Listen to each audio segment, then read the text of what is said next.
ሰላም ክቡራት ተኸታተልቲ ቀመም ሚድያ ሰላም ወሰናይ እናተመነኹ ናብ ዝተዳለወ መደብ ከብለኩም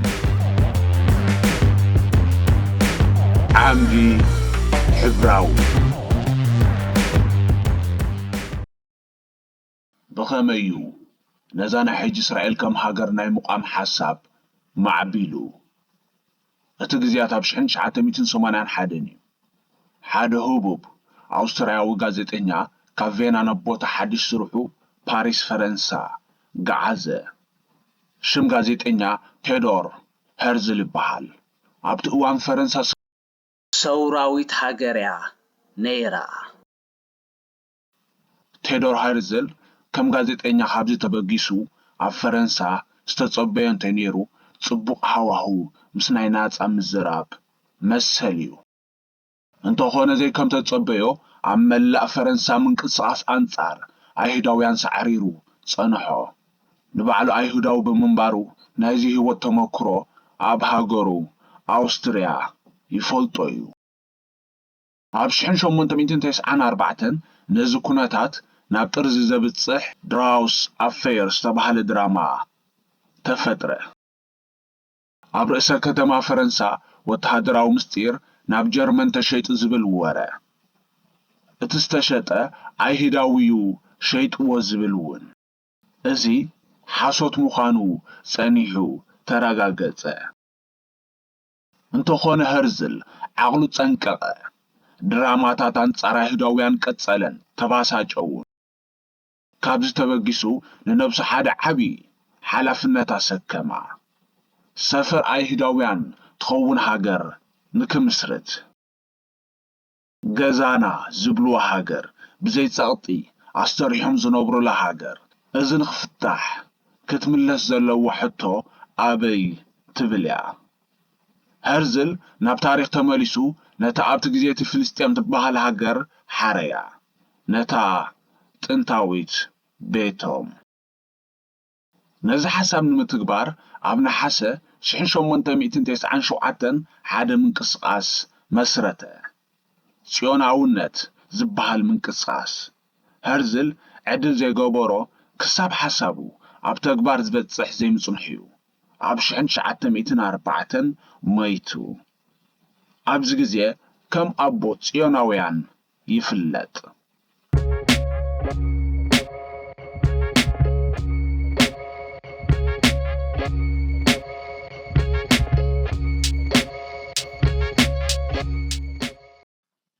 ቅድሚ ምንቅስቓስ ጽዮናውነት ዝነበረ ድሕረ ባይታ ኣይሁዳውያን ከመይ እዩ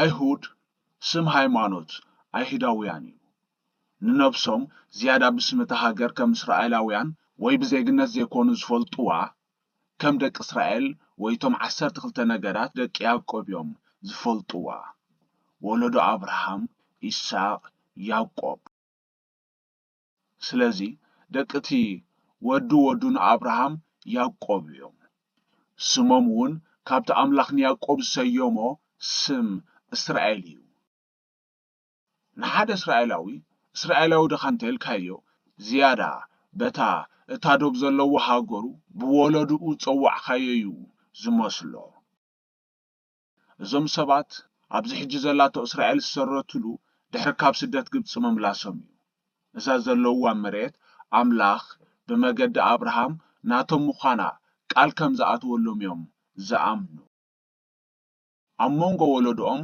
ከም ዝዓበዩ ነጋውስ ዝፍለጡ ንየሩሳሌም ዝሃነጸ ንጉስ ዳዊትን ንቤት ኣምላኽ ዝሃነጸ ንጉስ ሰሎሞንን እዮም እቲ እዋን ከም ወርቃዊ ዘበን እስራኤላውያን ይፍለጥ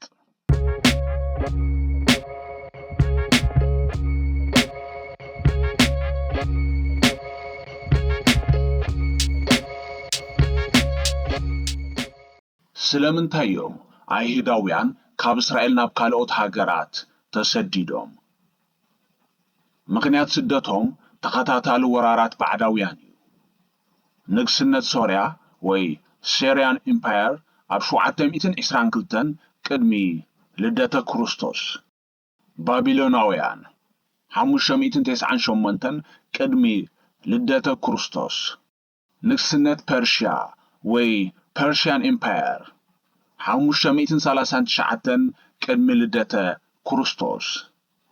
ንግስነት ሮማ ወይ ሮማን ኢምፓየር 63 ቅድሚ ልደተ ክርስቶስ። ናይ መወዳእታ ንግስነት ኦቶማን ኢምፓየር ኣብ 1517 ድሕሪ ልደተ ክርስቶስ እዮም። ኣብ ነፍሲ ወከፍ ናይዞም ወራራት ኣይሁዳውያን ሃገሮም ንኽገድፉ ተገዲዶም እዮም። እቲ ዝያዳ ንብዝሒ ቁፅሮም ዘህለቆ ግን ንግስነት ሮማ እዩ። ኣይሁዳውያን ንግስነት ሮማ ንምቁዋም ንዓብ ምሳል ዓሉ ከም ግብረ መልሲ ንግስነት ሮማ ብጭካነ ኣህሊቃቶም እያ። ሓደ ካብ ጀነራላት ሮማ ንተቐማጦ ኢየሩሳሌም ጨፍጨፎምን ንቤት ኣምልኽቶም ኣዕነውዎን። እቶም ብህይወት ዝተረፉ እስራኤላውያን ተቐማጦ ኢየሩሳሌም እግሮም ናብ ዝመርሖም ሃደሙ። እቲ ናይ መወዳእታ ሓውሲ ካብ እስራኤል ዘሰደዶም መግዛእቲ ኦቶማን ኢምፓየር እዩ። እታ ንጉስ ሰሎሞን ዝሰርሓ ቤት ኣምላኽ ኣብ 586 ቅድሚ ልደተ ክርስቶስ ባቢሎናውያን ብናቡከደነፃር ካልኣይ ተመሪሖም ኣዕንዮማ። ታሪኽ ከም ዝሕብሮ ኦቶማን ኢምፓየር ድሕሪ 40 ዓመት ንእስራኤል ምግዙእ እዩ። ኣብ 1557 ድሕሪ ልደተ ክርስቶስ ነገማግም ባሕሪ ኤርትራ ክገዝኦ ጀሚሩ።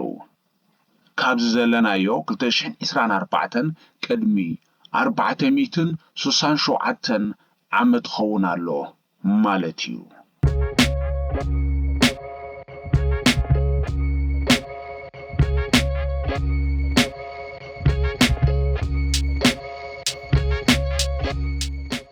ናብ ዘበናዊ ክፍለ ዘበን እስራኤላውያን ክንምለስ። ኣብ 19 ክፍለ ዘመን ኣብዛ ሕጂ ዘላ እስራኤል ሒደት ኣሽሓት እስራኤላውያን ወይ ኣይሁዳውያን ጥረሕዮም ኣብ መሬቶም ከይተሰደዱ ተሪፎም።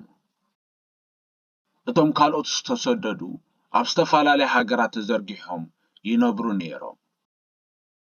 ገለ ካብ ተሰዲዶምለን ዝነበሩ ሃገራት ከም ኣብነት ምስ እንርኢ ፖላንድ ከባቢ 3 ሚልዮን ኣይሁዳውያን ነይሮማ። ሩስያ 2.5 ሚልዮን ኣይሁዳውያን ነይሮማ። ጀርመን ፍርቂ ሚልዮን ነይሮማ። ዓባይ ብሪጣንያ 300,000 ኣይሁዳውያን ነይሮማ። ጸረ ኣይሁዳውነት እናዓበየ ምስ ከደ ምንቅስቓስ ጽዮናውነት ተፈጥረ። ሄርዝል ድሕሪ ንጽዮንነት ምፍጣሩ ዓለም ለኻዊ ጉባኤ ንጽዮናውያን ጸውዐ። መጀመርያ ኣብ ሙኒክ ንክጋባዩ ሓሳብ ቀሪቡ። ኣይሁዳውያን ተቐማጦ ሙኒክ ነዚ ኣይተቐበልዎን። ኣብ ባዝል ስዊዘርላንድ ተቐባልነት ረኺቡ ኣብ 19 ሓምለ 1987 ጉባኤኦም ተጋብአ። 200 ዝኾኑ ኣባላት ጽዮናውነት ምስ 100 ዝኾኑ ተዓዘብቲ ተጋብአ። እቲ ጉባኤ ፍልስጤም መረበት እስራኤላውያን ክትከውን ወሰነ። እቲ ከም ብድሆ ዝተለዓለ ነጥቢ ፍልስጤም ናይ ዓሰርተታት ኣሽሓት ኣዕራባውያን መረበት ብምንባራ እዩ። ነዚ ብኸመይ ከም ዝፈትሕዎ ሄርዝል ሓደ ውጥን ኣቕረበ።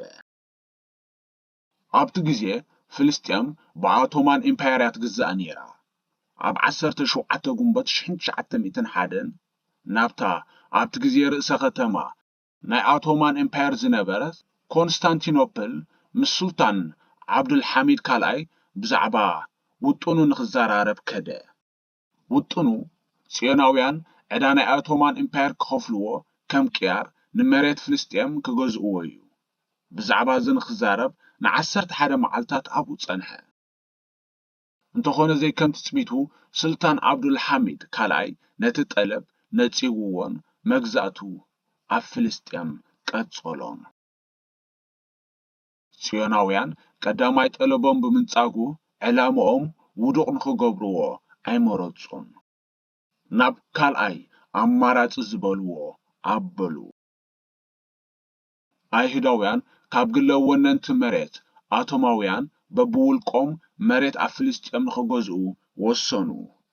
በዚ ኣገባብ ኣይሁዳውያን በብሓደ እግሮም ኣብ ፍልስጥኤም ከንብሩን ሕርሻታቶም ከካየዱን ጀመሩ። ኣብቲ ግዜ ሰብፀጋ ኣይሁዳውያን ኣብ ኤውሮጳን ኣሜሪካን ውሑድ ዘይኮነ ቁፅሪ እዩ ነይርዎም። ከም ስድራ ቤት ኣርጉያብሊ ዝኣመሰሉ እዞም ስድራ ቤት ወነንቲ ናይቲ ግዜ ዝሓየለ ባንክ ኣብ ኤውሮጳ እዮም ነይሮም። ዓቕሚ ዝወሓዶም ኣይሁዳውያን በዚኦም እናተሓገዙ እዮም ኣብ ፍልስጥኤም መሬት ክገዝኡ ጀሚሮም። ዓረባውያን ጸኒሑ ዕላማ ኣይሁዳውያን ክርድኦም ጀመረ። ምክንያቱ ኣይሁዳውያን ንሓረስቶትን ሰራሕተኛታትን ፍልስጥኤማውያን ካብ ስራሕ ሕርሾም ክሰግዎም እዮም ጀሚሮም። እዚ ከይኣክል ናይ ባዕሎም ከተማታት ክሃንፁ ጀሚሮም። እዛ ናይ ሕጂ ቴል ኣቪቭ ኣብ 1909 ድሕሪ ልደተ ክርስቶስ ክሃንፅዋ ጀሚሮም። እቲ ትሕቲ ቅርፂ ከተማታቶም ንናይ ዕራብ ምስሊ ዘይኮነ ምስሊ ናይ ኤውሮጳውያን ከተማታት እየን ዝሕዛ ነይረን። ነገር ናብ ጫፍ ገፁ ዘምርሐ ድሕሪ ዓባይ ብሪጣንያ ኢዳ ክትእቱ ምጅማራ እዩ። ቅድሚ ቀዳማይ ኩናት ዓለም ዓባይ ብሪጣንያ እታ ዝሓየለት ሃገር እያ ነይራ። ጽዮናውያን ሓገዝ ዓባይ ብሪጣንያ ምስ ሓተቱ ልክዕ እቲ ዝደልይዎ ግብረ መልሲ ኣይረኸቡን። ዓባይ ብሪጣንያ ኣብ ክንዲ ፍልስጥኤም ኣብ ኡጋንዳ ወይ ኣርጀንቲና መሬት ንኽትህቦም እያ ሓሳብ ኣቕሪባትሎ። ጽዮናውያን እንትርፊ ኣብ ጥንታዊት መሬቶም ኣብ ካልእ ከም ዘይደልዩ ገሊፆም ንሓሳባ ኣይፋል ዝብል መልሲ ሃብዋ። ኣይጸንሐን ቀዳማይ ኩናት ዓለም ተላዕለ። ዓባይ ብሪጣንያ ኣብ 1917 ሓገዝ ኣይሁዳውያን ምስ ደለዩ ኣቐዲሞም ብጽዮናውያን ንዝተሓተትዎ ከም መከሓሓሲ ተቐበልዎ። ሚኒስትሪ ጉዳያት ወፃኢ ናይ ብሪጣንያ ጄምስ ባውለር ናብ ንግስነቶም ደብዳቤ ጸሓፈ። ድሕሪ ቀዳማይ ኩናት ዓለም ዓባይ ብሪጣንያ ናይ ኣይሁዳውያን ሃገሮም ንኽትህልዎም ሙሉእ ሓገዝ ንኽትገብረሎም ትገልጽ ደብዳቤ። ቀዳማይ ኩናት ዓለም ተዛዚሙ። ቱርኪ፣ ጀርመን፣ ሃንጋርን ኣውስትራልያን ተሳዕራ። ዓባይ ብሪጣንያ ንፍልስጥኤም ካብ ኦቶማን ኤምፓየር ወይ ቱርኪ መንጢላ ኣብ ትሕቲ መግዛእታ ኣእተወታ። ብዙሓት ኣይሁዳውያን ነዚ ዕድል ተጠቒሞም ካብ ዝተፈላለየ ሃገራት ናብ ፍልስጥኤም ገዓዙ። እንተኾነ ብዙሕ ቁፅሮም ምስ ብዙሕ ፍልስጥኤማውያን ዝወዳደር ኣይነበረን። ኣይሁዳውያን ዘይከም ብዙሖም ብሓይሊ ንዓረባውያን ጸብለል ይብልዎም ነበሩ። ሓይሎም ካብ ሓያል ውዳቤ ብዝሒ ገንዘብን ብዝሒ ደገፍን ዝነቐለ እዩ። ከም ኣብነት ክኾነና ብ1920 ዝተመስረተ ሃጋና ዝተሰመየ ወተሃደራዊ ሓይሊ ነይርዎም። ስራሕ ናይዚ ወተሃደራዊ ሓይሊ ኣይሁዳውያን ናብ ፍልስጥኤም መፂኦም ኣብ ዝጣየስሉ ውሕስነቶም ንምሕላው እዩ። ዓረባውያን ብሓይሊ መዘንኦም ኣይነበሩን። ሃጋና ሙሉእ ስልጠና ብብሪጣናውያን እዩ ዝወሃቦም ነይሩ። ኣብ 1930ታት ደጊሞም ኣይሁዳውያን ናብ ፍልስጥኤም ወሓዙ። እቲ ምኽንያት ሂትለር እዩ። ስርዓት ናዚ ንኣይሁዳውያን ዕላማ ገይሩ ከጽንቶም ብምጅማሩ ብዝሒ ህዝቢ ኣይሁዳውያን ኣብ መሬቶም ክዓርግ ዝተዓዘቡ ፍልስጥኤማውያን ኣንጻሮም ጎነፅ ጀመሩ። ባቡራትን ህንጻታትን ኣይሁዳውያን መጥቃዕቲ ወረዶ። ድሕሪዚ ዓባይ ብሪጣንያ ዝሓሸ ዝበሎታ ሓሳብ ከም ኣማራጺ ኣቕረበት። ኣይሁድን ፍልስጥኤምን ነናቶም ግዝኣታዊ ደብ ንኽህልዎም ዝጠልብ እዩ። ኣዕራብ ኣይተቐበሎን። ነዚ ሽግር ፍታሕ ከይተረኽቦ ካልኣይ ኩናት ዓለም ኣርከበ። ዓባይ ብሪጣንያ ብሰንኪ ናይዚ ኩናት ጽልዋ ብፋይናንስን ፖለቲካን ተዳኸመት። ከም ውጽኢቱ ካብ ፍልስጥኤም ብወለንታ ንብረታት ጠርኒፋ ንኽትወፅእ ወሰነት። ንሽግር ኣይሁዳውያንን ፍልስጥኤማውያንን ውድብ ሕብራት ሃገራት ንኽፈትሖ ሓላፍነት ኣሰከመቶ።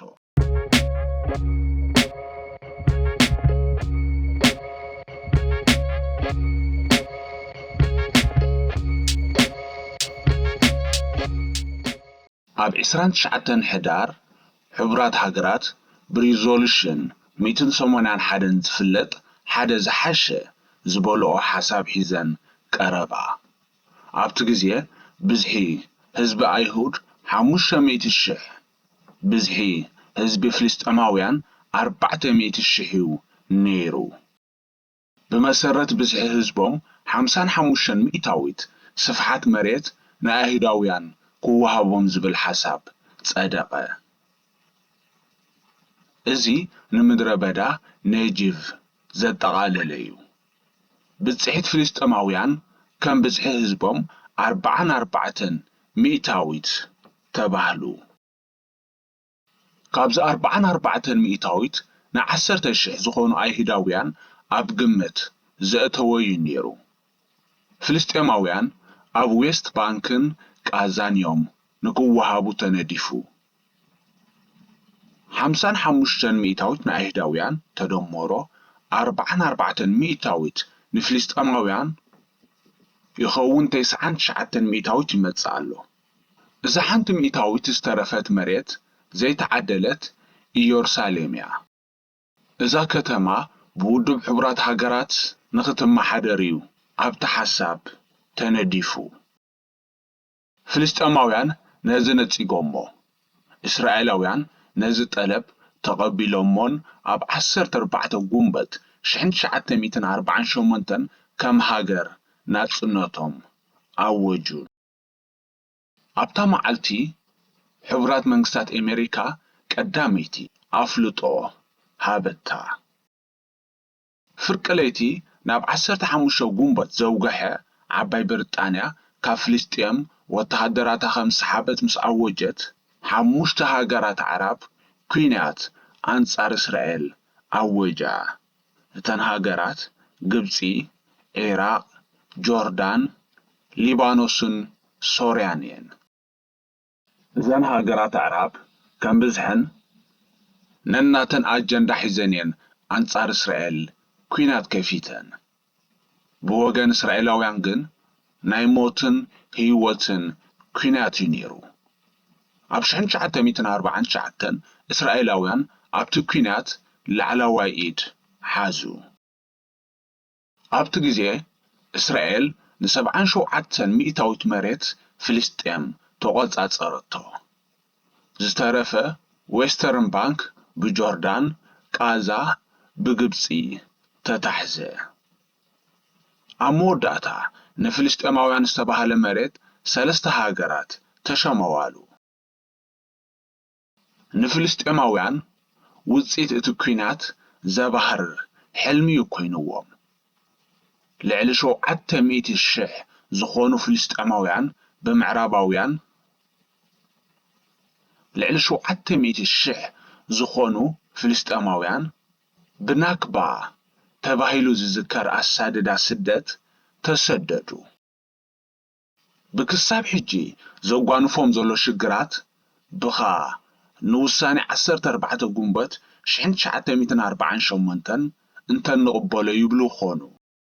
ምኽንያቱ ድሒሩ ዝሰዓበ ሞጎት ፍልስጤማውያን ዶብና ዶብ ቅድሚ 1967 ዝነበረ ይመለሰልና ብምዃኑ።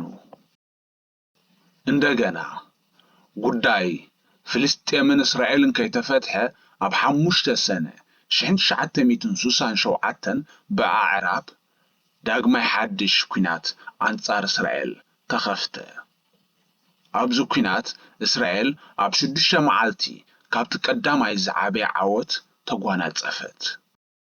ንዌስት ባንክ፣ ቃዛ፣ ሲናይ ፔንዝዋላን ጎላን ሄይትስን ኣብ ትሕቲ ቁጽጽራ ኣእተወተን።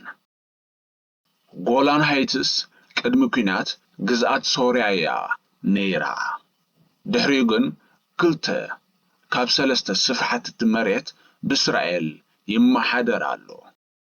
ሲናይ ፔንዝዋላ ብመሰረት ውዕል ሰላም እስራኤልን ግብፅን ኣብ 25 ሚያዝያ 1979 ናብ ግብፂ ተመሊሱ።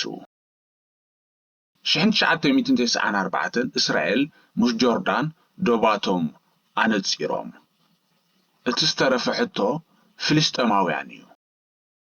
ምናልባት እስራኤል ጉዳያታ ዘይተፈትሐ ምስ ኢራቅ ሊባኖስን ሶርያን እውን ክኸውን ይኽእል እዩ። ፍልስጤማውያን እቲ ናይ ቅድሚ 1967 ዝነበረ ድባቶም ዌስት ባንክ ጋዛን ምብራቕ ኢየሩሳሌምን ክምለሰሎም እዮም ዝሓቱ ዘለዉ። እስራኤል ነዚ ኣይተቐበሎቶን። ብዝሒ ዘለዎ ህንጻታት ኣብ ውሽጢ ዌስት ባንክ ሃኒጻ እያ። እቲ ውዕል ብብዝሒ ህዝቢ እዩ ነይሩ። ብዝሒ ህዝብና ኸዓ ተቐይሩ እዩ እያ ትብል ዘላ።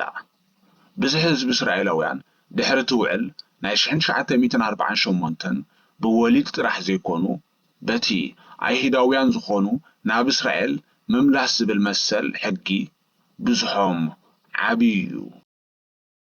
ሽግር ናይ እስራኤላውያንን ፍልስጤማውያንን ናይ ደገ ምትእትታዊ ዘጓሃሮ ፍታሕ ንኽርከቦ ከቢድ እዩ። ብዝያዳ ብሓይሊ ብረት ምናልባት እቲ እንኮ ፍታሕ ክኸውን ዝኽእል ኣብ ጣውላ ኮፍ ኢልካ ብዲፕሎማሲ እዩ ክኸውን ዝኽእል። እዚ ኣብ 13 መስከረም 1993 ተፈቲኑ ፍልስጤምን እስራኤልን ንሓድሕደን ኣፍልጦ ንኽወሃሃባ ተሰማሚዐን። ዋላ እኳ እቲ ስምምዕ ክሳብ 2000 ንናይ ደገ ጣልቃታት በድሂው ትኽስና በለ ጽናሕ ኣይቀጸለን ናብ ንቡር ተመሊሱን ኣብዚ ሕጂ ዘለዎ ደረጃ ኣሎን።